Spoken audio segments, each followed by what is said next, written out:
सलाम करता हूं।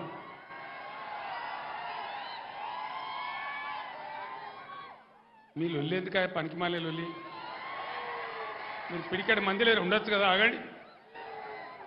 వాళ్ళు వినాలి కదా నేను చెప్పేది आप लोगों से अदबन गुजारिश करता हूं एक बार सारे चीज का जांच कीजिए बीजेपी बहुत खतरनाक पार्टी है इससे पहले यहां से जो एमपी जीता था वो कितने फिरका परस्त है आप लोग जानते हैं कितना गंदा है कितना खतरनाक है आप लोग अच्छी तरह से जानता है उसको हर हालत में यहां हराना है अब अच्छा मौका है मैं आप लोगों को बता रहा हूं कांग्रेस आज तीसरे दर्जे पे है 20% से कम है कहीं आप गुमराह हो जाके कांग्रेस को वोट देंगे फिर से यहां बीजेपी एमपी जीत जाएगा सोच लीजिए आप लोग मेरा बात सोचो गुमराह नहीं होना ये तेलंगाना सबका तेलंगाना है सेक्युलर रियासत है हमारे 10 साल के दौर में एक भी दंगा फसाद हमने नहीं होने दिया और सबको साथ लेके चला मुसलमानों के डेवलपमेंट के लिए मैंने 12,000 करोड़ रुपए खर्च किया मुसलमान बच्चों के लिए कितना बेहतरीन मैं रेसिडेंशियल स्कूल खोला और निजामाबाद शहर में कितने ऐसे स्कूल है आप लोग जानते हैं टेमरिस में हमारे बच्चे किस अंदाजे में पढ़ रहे वो डॉक्टर बन रहे इंजीनियर बन रहे सब कुछ बन रहे तो हमारे बच्चों के लिए हमारे खवातीन के लिए मैंने बेहतरीन स्कूल खोला उसमें से लोग अच्छे तरक्की कर रहे पूरे मुसलमान कौम का उससे उद्धार हो जाएगा बाकी खत्म हो जाएगा इसीलिए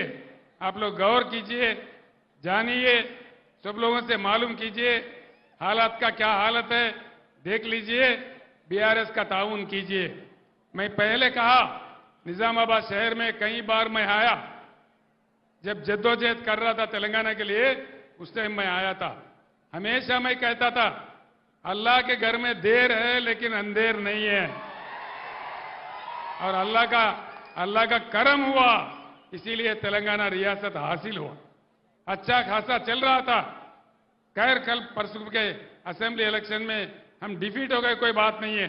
लेकिन तेलंगाना के लिए हर वो कौम के लिए तेलंगाना के लिए हर वो शख्स के लिए लड़ने वाला इकलौता पार्टी है बीआरएस पार्टी कोई दूसरा नहीं लड़ेगा आपने देखा 60 साल का कांग्रेस दौर में क्या हुआ मुसलमानों के साथ वो बहला फुसलाते हैं झूठे वायदा करते हैं लेकिन कुछ नहीं देते हैं कुछ करते नहीं है मीठी मीठी बातें करते हैं कुछ नहीं देते हैं इसीलिए आज निजामाबाद पार्लियामेंट हलके में भी कांग्रेस पार्टी 20% से कम है ये आप लोग जानिए मैं बार बार कह रहा हूं कहीं आपका वोट फजूल जाएंगे कहीं अननेसेसरली यहां पे फिर एक बार वो बीजेपी वाला जीत जाएगा उससे कोई अच्छा नहीं होगा कोई फायदा नहीं होगा हम लोग अमन चाहते हैं तो बीआरएस को जिताना चाहिए कांग्रेस जीत के कुछ नहीं करने वाला है इसीलिए मैं आपसे कहता हूं सीएम साहब खुद कहे यहां के कांग्रेस के नरेंद्र जी आप बड़े भाई हैं मैं छोटा भाई हूं और गुजरात का मॉडल लाऊंगा क्या क्या मॉडल लाएंगे गोधरा मॉडल लाएंगे लोगों को जिंदा जलाने का मॉडल लाएंगे क्या लाने का है गुजरात में क्या है इफलास मुफलसी के बगैर वहां कुछ है ही नहीं है नरेंद्र मोदी कोई किया ही नहीं है कोई तरक्की हुआ ही नहीं है इसीलिए आप लोग गौर कीजिए सोचिए मैं फिर एक बार आपसे अदबन गुजारिश करता हूं ये मौका है बीजेपी का हराने का निजामाबाद में बीजेपी को हारना है बिल्कुल हराना है हम लोग दो पार्टियों से 6% ऑलरेडी आगे चल रहे हैं कहीं आप लोग अननेसेसरली उनको डाल के गुमराह होके किसी के बातों में आके गलती मत कीजिए फिर से बीजेपी को जीतने मत दीजिए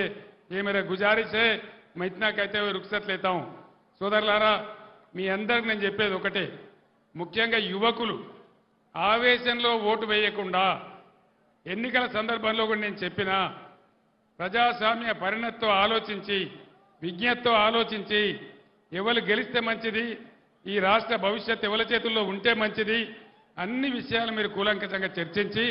బ్రహ్మాండంగా బీఆర్ఎస్ అభ్యర్థులను గెలిపించాలని చెప్పి నేను మనవి చేస్తా ఉన్నా నేను కూడా హిందువునే నేను హిందువుని కాదని కాదు కానీ తెలంగాణ రాష్ట్రంలో ఉన్నటువంటి యావత్తు ప్రజల ఆత్మ బంధువు కేసీఆర్